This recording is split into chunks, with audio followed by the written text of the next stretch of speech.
तर हे सगळे भाजप विरोधी किंवा तथाकथित पुरोगामी, तथाकथित बुद्धिवंत, विचारवंत स्वतःलाच जे म्हणवतात असे लोक याच्यावर आक्षेप घ्यायला लागलेत.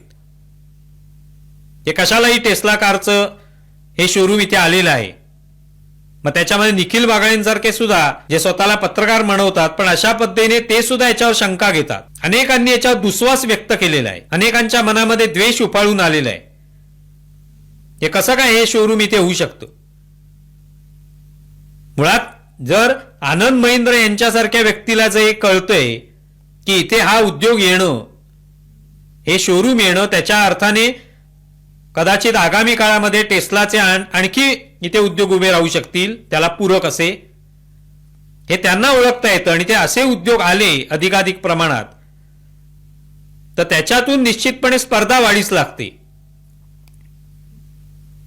पण अनेकांच्या पोटात दुखायला लागतं, मळमळ जळजळ ही व्हायला लागते.